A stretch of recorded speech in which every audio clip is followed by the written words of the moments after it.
Bienvenue dans l'Africa News Zone, votre émission de débat et d'analyse en cette semaine consacrée aux frontières sur le continent africain. Le dossier du jour s'intéressera au quotidien des personnes qui vivent à proximité de ces frontières. Et au sommaire également de cette émission, les élections présidentielles et parlementaires au Nigeria ont été reportées. Le premier tour de la présidentielle était initialement prévu, nous vous le rappelons, ce samedi 14 février. Le roi du Maroc, Mohamed VI, était à l'Élysée cet après-midi, une visite qui prouve le réchauffement des relations entre la France et le royaume chérifien. Et en troisième partie, retour sur le Nigeria, mais cette fois-ci sur l'économie du géant africain, un géant dont les perspectives économiques tendent à s'assombrir. Et puis nous terminerons par un point sur la CAN 2015 qui vient de s'achever et dont la Côte d'Ivoire repart grande gagnante. Et ils sont avec nous pour en parler. Notre invité et historien, Hamzat Boukari, bienvenue. Et bien évidemment, nos éditorialistes, Jean-François Kondé. Jean-François, bienvenue. Bonsoir Amira, bonsoir à toutes et à tous. Et Daouda Tal. Daouda, merci d'être avec nous. Bonsoir Amira, merci et bonsoir à tout le monde. Et tout de suite, c'est l'info du jour.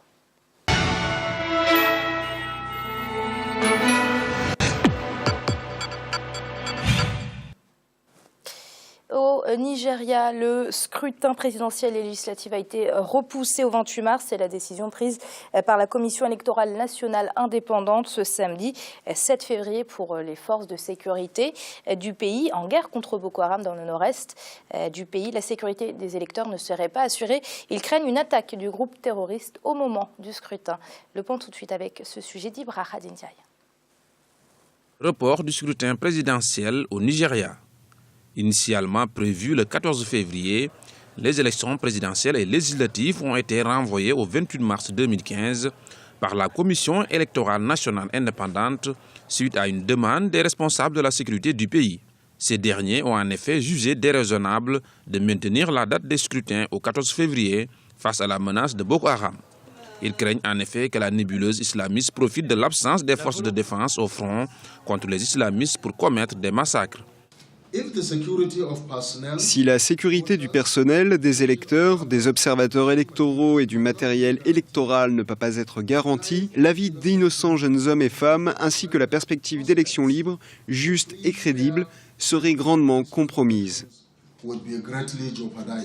Au problème de sécurité et de logistique s'ajoute la question des populations déplacées qui ne seraient pas en mesure d'accomplir leur devoir de citoyens. Le report des élections au Nigeria ne répond pas vraiment à des conditions de sécurité parce que le pays est en guerre contre Boko Haram depuis plus de 10 ans. Donc, il y avait ces affrontements. On savait bien que Boko Haram était là. Et aujourd'hui, ce report pose un problème aussi au niveau de la Constitution. Qu'est-ce qui va se passer au niveau du délai qui sera dépassé par rapport au mandat du président? Donc, le pays pourrait être entré dans une phase d'insécurité aussi politique. Il y a un problème au niveau de l'insécurité il y a le nord-est qui ne pourrait pas voter, mais la question qui se pose réellement, c'est de savoir quand est-ce qu'il va y avoir ces conditions qui permettront les élections. Il y a ce problème d'insécurité physique, il y a aussi le problème d'insécurité des institutions. Est-ce que le problème de Boko Haram pourrait être réglé dans 10 jours, dans un mois? Personne ne sait et je pense même les spécialistes ne peuvent pas le prédire. Si certains saluent cette décision, le candidat du Congrès progressiste ACP, Muhammadu Buhari, se dit contre toute modification du calendrier. Il voit derrière la volonté de repousser l'élection une peur du président sortant, Goodluck Jonathan, et de son mouvement, le Parti démocratique populaire, PDP, d'une éventuelle défaite. Il dénonce un recul majeur pour la démocratie nigériane. Jean-François, des élections reportées, était-ce nécessaire? À mon avis, non. Ce n'était pas nécessaire. C'est une décision qui est lourde de signification dans le contexte que nous connaissons au Nigeria. Report pour 3 semaines, c'est encore moins crédible parce que ce n'est pas en 3 semaines que de 6 semaines, pardon. C'est pas en 6 semaines que la question de Boko Haram va être résolue. C'est pas en 6 semaines que les conditions électorales seront pacifiées. Donc, report de 6 semaines, on ne comprend pas trop. Nous sommes aussi sur un continent où, assez récemment, au Mali, par exemple, des élections ont été organisées alors même qu'il y avait des troubles dans le Nord. Aujourd'hui, en République centrafricaine, des élections sont programmées, imposées même par la communauté internationale alors que la situation sécuritaire est difficile. Pour revenir au Nigeria, il y avait déjà des craintes quant aux élections, quant au déroulement des élections de ce week-end. Parce que il faut se rendre à l'évidence, les élections ne se dérouleront pas comme dans un pays pacifié. Il y aura des difficultés de suffrage. Dans certains villages, dans certaines zones, il n'y aura pas de vote. Ou alors il y aura des votes, mais sous la menace des armes. Donc il y a un vrai problème de fond sur la crédibilité de ces élections-là. Et je crois que tout le monde est en train d'aiguiser ses armes pour la préélection, parce qu'il y aura vraisemblablement des contestations. Donc, je vous ai dit que je trouvais qu'il n'était pas nécessaire de reporter les élections, mais quoi qu'il se passe aujourd'hui au Nigeria, je crois que ce sera critiquable et ce sera critiqué. Donc je ne sais pas quelle est la bonne solution dans cette situation qui ressemble de plus en plus à une situation de crise au-delà de la crise sécuritaire, de crise politique. Monsieur Boukari Yabara, moi ce délai dont vous parliez, Jean-François, 6 semaines, c'est ce qui m'interroge également. Ça a l'air court pour régler le problème. C'est effectivement court, mais en même temps, il y avait des difficultés logistiques qui étaient connues, dont Ataïrou Jega, le président de la commission, avait déjà parlé. Il y a également, je pense, la nécessité que le scrutin soit régulier par rapport justement à la Constitution. Et le président nigérian doit être élu avec au moins 25% des votes dans 24 des 36 États fédérés. Donc c'est un système électoral très complexe qui fait qu'il suffirait que le scrutin soit impossible dans 2 ou 3 États pour que l'élection soit inconstitutionnelle. Donc par conséquent, on peut supposer que pendant les 6 semaines qui viennent, il s'agit de sécuriser des centres de vote, également sécuriser l'acheminement des cartes d'électeurs et que cela puisse donner effectivement à des élections qui seront de toute manière contestées. Les élections au Nigeria ont toujours été contestées, particulièrement sanglantes. Celle-ci devrait l'être également, malheureusement. Daouda, est-ce que c'est un aveu d'échec de la part des autorités, ce report ? Je pense qu'il y a en tout cas un jeu qui ne dit pas son nom, à mon avis, parce que à six semaines, et là je vais rejoindre ce que Jean-François disait, pour moi, c'est pas une raison valable, parce que c'est pas en 6 semaines qu'on va complètement retourner la situation au nord du Nigeria. Mais c'est pas dit que dans 6 semaines, on nous annonce pas un nouveau report. Voilà, exactement. Peut-être que dans 6 semaines, ils vont finalement dire que on va pas y arriver dans le délai réparti. Bon, je me dis, les 6 semaines, Goodluck Jonathan les avait quand même depuis très longtemps. Je pense que depuis que le conflit a éclaté, il les avait. Donc maintenant, quand on fixe la date au 14 février et même à 1 semaine avant, on reporte les élections, ça pose des questionnements. Alors Jean-François, l'adversaire de Goodluck Jonathan, Mouhamadou Bouhari, parle d'une stratégie un petit peu électorale. Qu'est-ce que vous en pensez ? On pourrait dire aussi que la déclaration de M. Bouhari fait partie de la campagne électorale. Ça fait partie du jeu politique que l'opposition critique les décisions de cette nature qui sont prises par le pouvoir. Mais sur ce point-là, on ne peut pas lui reprocher de critiquer une décision qu'on ne comprend pas, qui, de mon point de vue, n'a rien de rationnel, parce qu'y compris les arguments qu'on nous avance, tels que le retard dans la distribution des cartes d'électeurs, c'est vraiment... ça, on le savait il y a des mois. On le savait il y a des mois. Ça avait d'ailleurs été avancé, premièrement, comme la première justification, bien avant que les questions sécuritaires soient invoquées cette fois-ci. Ce que je crains, moi, c'est que dans une situation qui est déjà une situation très tendue politiquement, cette décision-là ne fasse qu'aggraver la tension politique, y compris entre les partis démocratiques du Nigeria, et voire même provoque une réaction de la part de la population et des citoyens, des électeurs, qui croiraient voir là une manœuvre politique pour perpétuer un mandat qui est déjà très contesté dans une certaine partie de ce pays. Et on va passer à la suite avec le roi du Maroc, Mohamed VI, qui était à l'Élysée cet après-midi, à Paris.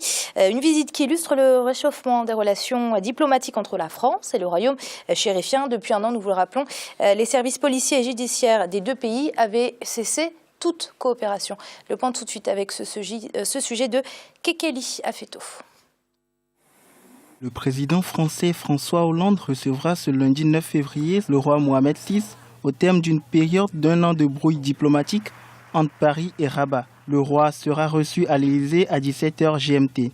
Le Maroc et la France avaient décidé le 31 janvier de tourner la page de près d'1 an de brouille en rétablissant leur coopération judiciaire et anti-djihadiste. À l'origine du conflit entre les 2 pays, la convocation et l'arrestation du chef du renseignement marocain par les forces françaises dans une affaire de complicité de torture. Visiblement, les deux pays ont décidé de regarder dans la même direction. Aujourd'hui, il y a des dossiers qui sont très importants et des dossiers stratégiques. D'ailleurs, il y avait cette tribulation parce qu'il y avait certains développements dans certains dossiers qui sont normalement de nature juridique. Il y avait une malappréciation par le biais de cette visite. Les deux pays ont tourné la page vers d'autres évolutions plus importantes dans leurs relations stratégiques. La réception de Sa Majesté à l'Élysée, c'est pour donner un élan très fort et pour barrer la route contre les adversaires. Si cette visite marque le début d'un nouvel ère de la relation qui lie ces deux pays, du côté des spécialistes, on déplore la manière dont cette brouille